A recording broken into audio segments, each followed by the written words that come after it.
परभणी जिल्ह्यातील अंगल गावात एका रात्री निघाली मशाल फेरी। एका आगळ्या उत्साहाने गाव भारावून गेलं आणि दुसऱ्या दिवशी पहाटे शेकडो गावकरी गावाबाहेरच्या डोंगराच्या दिशेने चाल करताना दिसले। टिकास, कुदळ, फावडी सर्व साहित्य आधीच तयार ठेवण्यात आलं होतं। उन्हाची पर्वा न करता आबाल वृद्ध पुरुष महिला सर्वांनी एकत्र येऊन घाम गाळत मेहनतीनं श्रमदान केलं आणि चमत्कार घडला। फक्त 3 तासांमध्ये या संयुक्त श्रमशक्तीनं चक्क 240 घनमीटर सीसीटीज खणल्या, जे पावसाचं हजारो लिटर पाणी साठवू शकतात। दुष्काळाच्या काळात हे पाणी गावासाठी अमूल्य ठरेल। या कामामागे आहे एक कहाणी आणि या कहाणीचं एक महत्त्वाचे पात्र आहेत कृषी सहाय्यक गजानन राठोड। त्याचं झालं असं की नानाजी देशमुख कृषी संजीवनी प्रकल्पाअंतर्गत जिंतूर तालुक्यातून निवड झालेल्या 33 गावांपैकी अंगल गाव हे सुद्धा एक गाव। या महत्वाकांक्षी शासकीय प्रकल्पाच्या दुसऱ्या टप्प्यामध्ये नैसर्गिक संपत्तीचं संवर्धन करून हवामान बदलाशी लढण्याची क्षमता गावांमध्ये निर्माण करण्याचं उद्दिष्ट शासनानं समोर ठेवलंय। या कामामध्ये लोकसहभागाचं अनन्यसाधारण महत्त्व पटवून देण्याबाबत प्रशिक्षण घेण्यासाठी या प्रकल्पाच्या अधिकाऱ्यांनी पाणी फाउंडेशनला विनंती केली। कृषी सहाय्यक गजानन राठोड यांनी अलीकडेच या प्रकल्पाच्या अंतर्गत पाणी फाउंडेशनच्या प्रशिक्षण वर्गात भाग घेतला।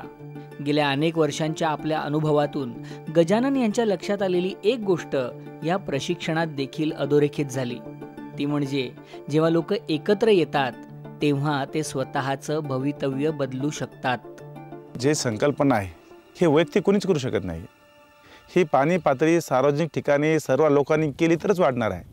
कोणताही प्रकल्प लोकसहभाग नसेल तर तो प्रकल्प सक्सेसच होणार नाही। जलसंधारणाच्या कामासाठी अंगलगावच्या गावकऱ्यांना एकत्र करायचंच असा पक्का निर्धार गजानन यांनी केला। ते घराघरात गेले आणि त्यांनी शांतपणे लोकांना या कामाचं महत्त्व पटवून दिलं।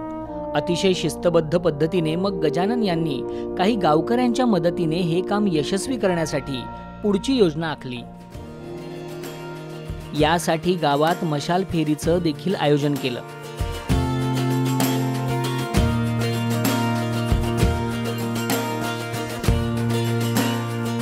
गावात दुष्काळाशी लढण्यासाठी सामूहिक श्रमदान आयोजित करण्यात येणार असल्याचं पोस्टरद्वारे जाहीर करण्यात आलं।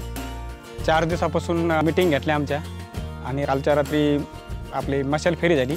त्याच्यामुळं मग भरपूर लोकांना वाटलं की उत्साह आला, बाहेरच्या गावासारखे आपण बी स्वतः म्हणजे काम करू शकतो।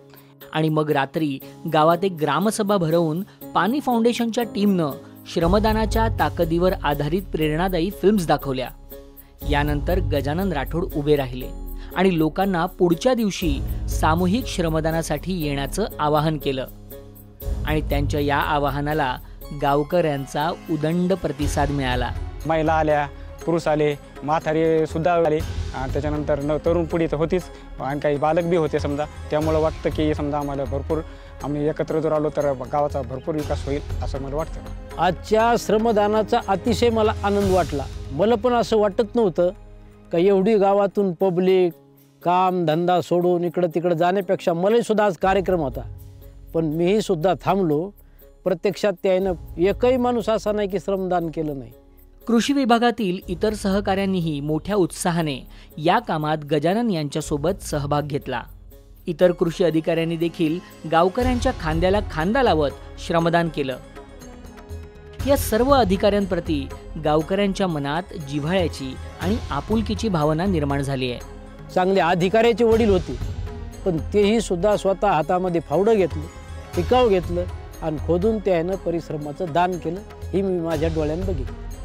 आणि अशी झाली अंगल गावात बदलाची सुरुवात। कृषी सहाय्यक गजानन राठोड बनलेत या बदलाचे दूत। यातून गावात जलसंधारणाचं काम उभं राहिलं आणि गजानन यांना मिळालं एक मोठं आत्मिक समाधान। शेतकऱ्यांच्या शेतमजुराच्या याच्या भावना माझ्या हृदयापर्यंत पोहोचलेल्या आहेत। हे मला कुठंतरी खारीचा वाटा म्हणून हे माझ्या करिअरमध्ये करायचे, हीच माझी सर्वात मोठी प्रेरणा आहे। माझं असं ध्येय आहे की आयुष्यामध्ये मी जिथं जिथं नोकरी करेल, ज्या ज्या गावातून जाईल त्या गावात माझी आठवण राहिली पाहिजे. कोणी ठेवून येऊ पण मला तरी समाधान भेटलं पाहिजे की मी या गावात असं काम केलेलं आहे आणि ते काम मी प्रामाणिकपणे केले आणि माझ्यामुळं या गावात काहीतरी फरक पडलेला आहे. अंगल गावात गजानन राठोड यांनी घेतलेल्या पुढाकाराची गोष्ट आपल्याला दाखवते की जेव्हा एखादा माणूस हार न मानता बदलाचा दूत बनून विश्वासाने चालत राहतो तेव्हा त्याच्या मागे हळूहळू एक मोठी लोकशक्ती तयार होते आणि बदलाची सुरुवात होते. बदलाच्या अशा अनेक दूतांची आज महाराष्ट्राला नितांत गरज आहे.